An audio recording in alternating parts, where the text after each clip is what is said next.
Alors bonjour à tous et bienvenue dans cette nouvelle vidéo. Donc aujourd'hui je vais répondre à la question: est-ce que c'est si dangereux que ça pour le surdoué de consommer justement, que ce soit de l'alcool, des produits illicites, des drogues peut-être synthétiques, etc.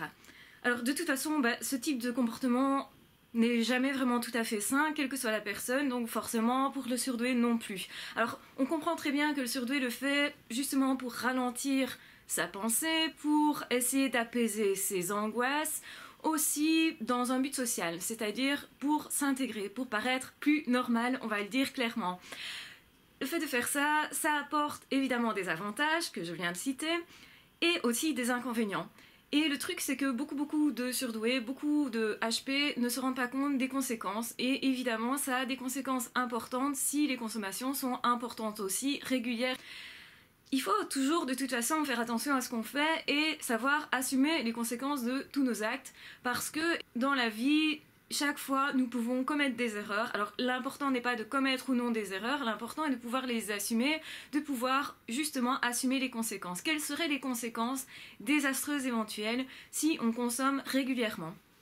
Alors beaucoup de personnes effectivement viennent me trouver en consultation en me disant voilà, de tel âge, souvent vers déjà adolescent, jusque l'âge adulte mais bien avancé, parfois jusque 30, 35, 40, certaines personnes passent leur temps dans un monde qui est factice, qui est leur propre monde, qui est un monde effectivement qui les protège. Alors déjà on l'a vu, le surdoué est apte à se créer un monde intérieur justement pour se protéger, un monde utopique et idyllique. C'est pas un problème si on utilise ça comme moyen de défense par rapport à une situation à un moment donné, sauf que si on reste là-dedans, bien vous vous rendez forcément compte qu'on ne rentre ni réellement en relation avec les autres. Donc d'une part on va fumer, etc. pour s'insérer socialement dans un groupe d'individus, pour être en contact, etc., pour être en lien, sauf que justement ça ne nous permet pas d'être réellement en lien, c'est-à-dire que c'est dans un monde qui est complètement hors monde, donc c'est-à-dire que bien sûr on connaît ces personnes-là, elles vont nous reconnaître, elles connaissent notre physionomie, on a l'impression d'avoir des amis, des copains, etc., sauf qu'à un moment donné on se rend compte qu'on n'a pas vécu toutes ces années-là. On se rend compte en fait que toutes ces années-là, on s'est coupé de ses émotions, on s'est coupé de ses sensations, on s'est coupé de ses pensées en partie en tout cas. Et ce qu'il faut bien comprendre, c'est que ces pensées-là, même si elles sont désagréables, même si ces pensées-là sont une source d'angoisse, eh bien peut-être elles servent à quelque chose. Et il faut bien comprendre qu'elles ne sont pas là par hasard.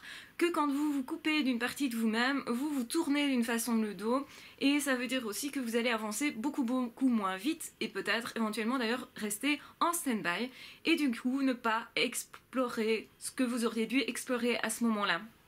Et il y a beaucoup de personnes qui regrettent justement cet état de fait, qui se disent mais j'ai fumé tel et tel temps, on devient étranger à soi-même et au final on est aussi étranger aux autres parce que on ne sait plus rentrer en contact avec les autres si on n'a pas cette substance justement. Et donc ça veut dire quoi? Ça veut dire aussi qu'on passe à côté de ses rêves, dans le sens où effectivement ça nous permet de rêver plus, d'être peut-être plus paisible à ce moment-là, de se détendre, de passer un bon moment, parce que on passe quand même un bon moment quand on est bourré, on passe un bon moment, faut le dire, mais le problème, c'est qu'après, effectivement, il y a la descente, donc déjà, il faut assumer ces périodes-là.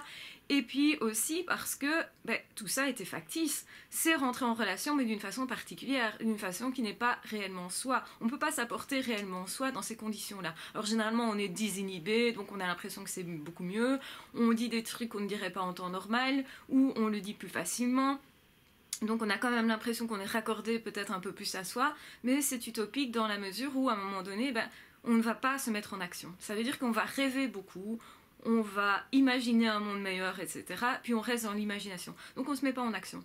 Et quand on ne se met pas en action, on ne vit pas vraiment. On va passer à côté de toute une série de choses qu'on aurait pu faire, toute une série d'occasions qu'on aurait pu saisir. Et puis parfois, on se rend compte à ce moment-là, au moment où on doit chercher du travail, qu'en fait on ne sait pas rentrer dans le monde du travail parce que tout simplement, on ne sait plus vraiment où on en est, on ne peut plus se passer de ce type de consommation-là. Donc du coup, les idées, bien sûr qu'à un moment donné, elles nous paraissent plus claires, mais dès qu'on a plus ces substances-là, elles vont en fait, les angoisses vont nous rattraper beaucoup plus, les idées vont s'embrouiller beaucoup plus, elles vont être beaucoup plus intenses parce qu'elles ont été niées tout un moment. Donc c'est un petit peu comme quelqu'un que vous niez tout un moment. Si vous le recroisez, cette personne-là va venir plus facilement vous agresser ou vous secouer en vous disant « Et quoi, pourquoi tu m'as laissé de côté, machin ?» Et ben les émotions, elles font pareil, vos angoisses aussi, elles font pareil. Et donc, est-ce que c'est bon, est-ce que c'est pas bon? Pour moi, ce n'est pas très bon, en fait. Donc il faut dire ce qu'il y a, c'est pas très bon parce que vous vous coupez de vous, vous vous coupez, vous avez l'impression d'être en relation et en fait vous vous rendez compte à un moment donné qu'en fait vous n'étiez pas réellement en relation, que ce qui a été dit de vous n'est qu'une petite partie de vous, que vous vous êtes nié vous-même, que vous ne savez peut-être même plus qui vous êtes réellement, et malheureusement vous pouvez aussi regretter généralement un petit peu plus tard. On se rend pas compte quand on vit ça, quand on est jeune, etc. On se rend pas compte que c'est pas une bonne chose nécessairement. On a l'impression qu'au contraire, on fait comme on peut et qu'on a trouvé ce moyen-là et que c'est plutôt pas mal et qu'on s'éclate plutôt bien et donc on a envie de s'amuser, machin. Mais ce n'est pas la vie réelle. À un moment donné, vous allez potentiellement pouvoir regretter ces périodes-là, ces périodes où vous étiez en train de planer. Effectivement, c'est bien de planer, c'est bien de rêver, c'est bien de se détacher un petit peu des problèmes de ce monde, bien entendu, ça fait du bien. Mais si vous ne prenez jamais de front vos problèmes, ça veut dire aussi que vous les enterrez au fond de vous et qu'au final, quand vous n'êtes pas en train de fumer, etc., que vous n'êtes pas en train de planer, eh bien, à un moment donné, ces angoisses-là vont revenir parce qu'elles font partie de vous, elles sont internes à vous. Donc, vous n'avez pas d'autre choix que de les affronter. Le plus intelligent, c'est vraiment de les affronter. Les relations que vous avez, elles ne sont pas intenses, elles ne sont pas profondes. Elles sont, si vous voulez, elles sont plutôt à un niveau assez superficiel. Donc, elles restent en surface, c'est vraiment ça. Et donc, du coup, est-ce que vous avez partagé vraiment qui vous étiez? Je pense pas. Je pense que le problème est là aussi, c'est qu'à un moment donné, vous allez vous demander mais qui vous êtes? Vous avez vécu dans une sorte de monde autre et puis vous revenez dans ce monde-ci en vous disant mais qui je suis? Et le risque c'est que évidemment vous vous sentiez d'autant plus mal d'être dans ce monde-là et que vous auriez évidemment envie de retourner dans l'autre qui est le monde utopique, etc., idéaliste, sauf que vous avez besoin de plus en plus consommer, enfin je vous apprends rien, donc du coup vous dépensez de plus en plus d'argent, vous regrettez éventuellement cette attitude-là, vous vous rendez compte que vos copains, c'est difficile de les lâcher, de les laisser derrière soi parce que vous avez l'impression que c'est tout ce que vous avez, et en réalité vous comprenez aussi que c'est pas de réelles amitiés, que c'est plus du copinage, c'est plus des copains-copines, machin, des gens qu'on connaît, des connaissances, etc. Bien oui, on s'est éclaté ensemble, la tronche, c'était sympa, mais il y a aussi parfois des conséquences plus lourdes, comme des accidents de voiture, comme tout simplement des accidents aussi vasculaires qui peuvent aussi se produire, ça dépend ce qu'on consomme bien entendu, donc il faut toujours essayer quand même de garder plus ou moins les pieds sur terre, d'être toujours dans l'action, ça c'est très important, et de ne pas utiliser ça pour fuir les gens, parce qu'aussi c'est une façon de se dire bah oui mais moi je suis cool, donc notamment mes relations ne peuvent que se passer bien, donc ça c'est idyllique, c'est pas vrai, on est en train de fuir les autres quand on fait ça, mais si vous avez ce regret là, mais est-ce que c'est bon au final? Je pense pas que ce soit bon à court terme, à très court terme, quand vous êtes dans le moment présent, quand vous êtes en train de planer, vous avez l'impression que c'est bon et effectivement vous vous détachez des problèmes de ce monde et ça fait du bien aussi de pouvoir justement un petit peu se déconnecter. Je pense que beaucoup d'HP cherchent à se déconnecter de leurs pensées, de leurs sentiments qui sont trop envahissants, de leur angoisse très certainement, mais est-ce que c'est intelligent pour autant? Je pense pas, je pense que le mieux c'est d'affronter ces angoisses, d'affronter ces sentiments, de voir qui on est vraiment, de se comprendre vraiment et enfin d'en faire quelque chose.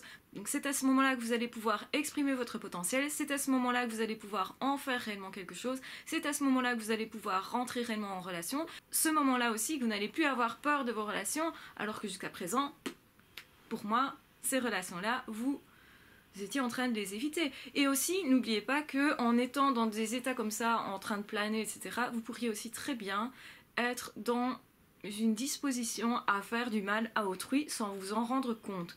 Ça veut dire quoi? Ça veut dire que vous pourriez tout à fait lâcher une blague qui est en fait assez peu drôle et faire du mal à quelqu'un. Vous pourriez tout à fait nier quelqu'un parce que vous ne pensez plus à cette personne-là et en fait vous avez créé une souffrance immense chez cette personne qui peut-être justement était hypersensible aussi.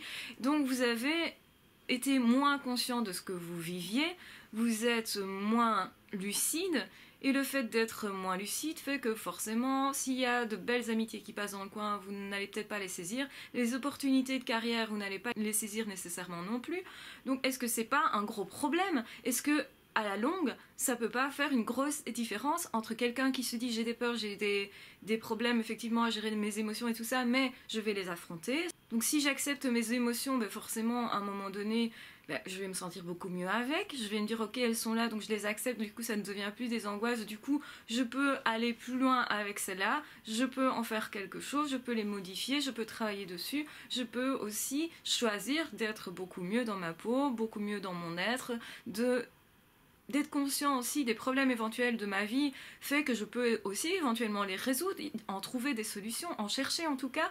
Donc est-ce que c'est bien d'être tout le temps dans un monde factice, d'être en train de décrocher complètement de sa vie, de se dire ben voilà, moi comme j'ai des problèmes dans la vie, je me sens peut-être pas super heureux, je vais fumer, donc là ça va aller mieux, je vais avoir des copains machin alors que je me sentais seule. Oui, mais c'est une solution de secours seulement, et donc ce n'est pas une solution profonde. Donc c'est-à-dire que vous ne vous analysez pas, vous ne regardez pas en face vos problèmes, c'est une façon de se fuir de toute façon que de consommer quoi que ce soit, et c'est vrai que de toute façon je pense que ça peut détruire beaucoup plus les relations que ça ne peut les construire. À un moment donné vous pouvez aussi tomber à un certain moment tellement loin des autres ce qui va faire que certaines personnes ne vont pas arriver à rentrer en contact avec vous.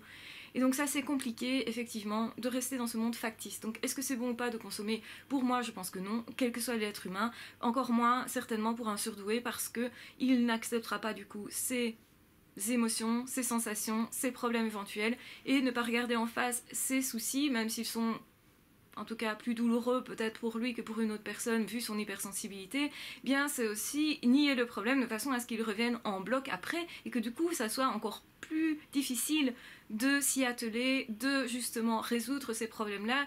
Ils paraissent encore plus gros, donc ça paraît encore plus énorme de devoir s'occuper de ça, et du coup on va encore plus avoir tendance à fuir si c'est notre attitude. Ce qui fait que l'autre sent qu'il n'est plus en relation avec cette personne-là, mais la personne qui est dans cet état utopique, etc., n'a pas cette impression-là, donc elle se rend pas compte. Donc c'est ça qui est problématique, c'est que l'autre va se dire « Ah, cette personne n'est pas intéressante, au fond, fume tout le temps, est toujours dans un état second, je sais plus parler, donc ça sert à rien, on n'a pas de réelle conversation, donc on n'a plus non plus de réelle relation », et ce qui fait que cette personne peut se détourner de vous juste parce que vous êtes en état en train de planer comme ça continuellement. Donc là évidemment ça pose problème, surtout quand c'est continuel, quand ça devient une vraie habitude, pas quand c'est vraiment occasionnel et que ça se fait que de temps en temps, mais vraiment quand ça devient habituel, pour moi c'est vraiment à proscrire, parce que là vous passez à côté de votre vie tout simplement. Et c'est bien le regret que je vois en consultation, c'est que beaucoup de personnes me disent j'ai fait ça et je suis passée à côté de ma vie, et je voudrais que les autres ne fassent pas, n'aient pas cette attitude-là.